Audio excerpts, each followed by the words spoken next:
Good morning.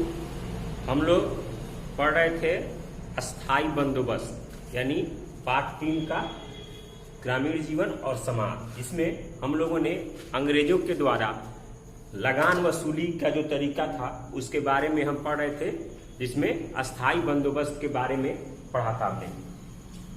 अस्थाई बंदोबस्त के बाद उन्होंने लगान के लिए जब एक उनका क्षेत्र बढ़ता गया, उनका शासन करने का जब क्षेत्र बढ़ता गया, अन्य राज्य उनके अधिकार में आते गए, तो उन्हें जरूरत पड़ी और भी नए प्रकार की लगान की नियमों की व्यवस्था करना। तो अस्थाई बंदोबस्त के बाद उसमें जब अंग्रेजों को दक्षिण और पश्चिम भारत में जब लगान वसूलने का अधिकार मिल गया, तो उसमें उन्होंने अंग्रेजों ने एक नई प्रकार की लगान की व्यवस्था बनाई या एक नई प्रकार के नियम बनाए, नई प्रकार की व्यवस्था बनाई, जिसे रैयतवारी व्यवस्था कहते हैं। रैयतवारी व्यवस्था एक तो था अस्थाई बंदोबस्त, दूसरा रैयतवारी व्यवस्था। ये भी लगान वसूलने का एक तरीका था, लेकिन इसमें जैसे अस्थाई बंदोबस्त में जमींदारों के द्वारा लगान वसूल की जाती थी, उस तरह इसमें नहीं था। रैयतवारी व्यवस्था उससे अलग था। इसमें जमींदारों से न मिलकर इसमें अंग्रेजों ने सीधे किसानों से करार किया, यानी किसानों के साथ लगान वसूलने का अधिकार दिया गया। यानी किसानों से सीधा उन्होंने अपना बैठक किया और किसानों से सीधा लगान वसूल करने का उन्होंने शुरुआत की। इसमें परंपरागत तरीके से या पहले के तरीके से जो जमींदार होते थे उनके द्वारा इसमें लगान की व्यवस्था नहीं की गई। उनको छोड़कर अंग्रेजों ने सोचा कि हम सीधे किसानों से ही ये लगान वसूल करेंगे, और उन्होंने किसानों से ही संबंध स्थापित किया और डायरेक्ट किसानों के द्वारा ही इन्होंने लगान वसूल करने की व्यवस्था की। हालांकि इसमें कुछ किसानों को रियायत दी गई। क्यों? पहले जमीन की गुणवत्ता देखी गई कि जमीन में कितना उपज कहाँ हो रहा है, या और पिछले कुछ वर्षों में जितनी उपज हुई थी जितनी उपज जमीन की हुई थी उसका उपज देखा गया कि कितना उपज हुआ है। जमीन की गुणवत्ता देखी गई और उसका औसत निकाला गया, उसका खर्च देखा गया कि जमीन को बोने में उसकी उपज में कितना खर्च आता है। उस खर्च को काट कर जो भी बचता था किसान के पास, उसका 50% लगान के रूप में देना होता था। कितना? 50%। यानी कहने का मतलब है कि जमीन पर जितना उपज होता था उसके खर्च को काट कर, जो भी खर्च लगता था उसके उपज में, खेत बोने में, लगाने में, उस खर्च को काट कर और जितना बचता था उसका 50% यानी आधा हिस्सा कि अंग्रेजों को लगान के रूप में देना होता था किसानों को। इसे हम रैयतवारी व्यवस्था कहते हैं। हालांकि ये व्यवस्था हमेशा के लिए नहीं बनी। उन्होंने कहा कि अगले 30 वर्षों तक, कितना? 30 वर्षों तक हम इस व्यवस्था में परिवर्तन करते रहेंगे, यानी 30 वर्षों तक यही व्यवस्था रहेगी और आने वाले 30 वर्षों में इसमें फिर व्यवस्था में चेंज किया जा सकता है, व्यवस्था में उसमें बदलाव किया जा सकता है। उन्होंने ये किया।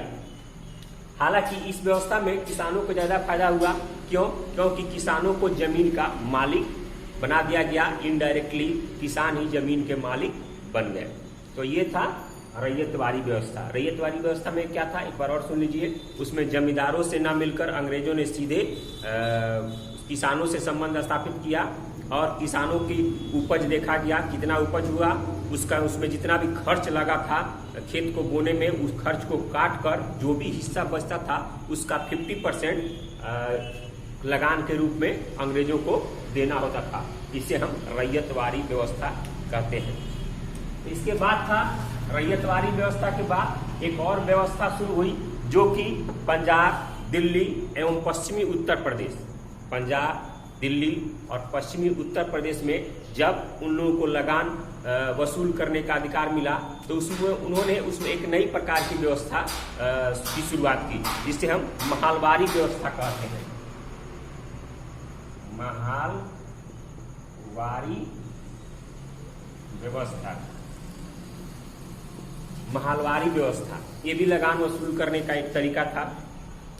इसमें उन्होंने न जमींदार से संपर्क किया और ना ही किसान से संपर्क किया। इस क्षेत्र में उन्होंने कोई अगर गांव का बहुत बड़ा जमीन वाला कोई था या एक गांव था बड़ा सा जो कि बहुत संपन्न था, कोई गांव हो या कोई बहुत बड़ा जमींदार हो, जमीन वाला हो, या कोई बहुत बड़ा परिवार, दबंग टाइप का परिवार, इस तरह का परिवार हो, उसको उन्होंने लगान वसूल करने का अधिकार दिया गया। उन लोगों को जो गांव में, एक बड़े गांव में जो संपन्न लोग रहते थे, या एक परिवार जो बहुत संपन्न रहता था, या गांव में कोई ऐसा आदमी जो बहुत जमीन वाला था, उसको इन क्षेत्रों में उस समय महाल कहा जाता था। महाल क्या कहा जाता था? महाल कहा जाता था। और इसी नाम से ये महालवारी व्यवस्था की शुरुआत की गई। उन्हीं को दे दिया गया उस बड़े क्षेत्र का लगान वसूल करने का, और वो लोग लगान वसूल करके और अंग्रेजों के पास पहुंचाते थे।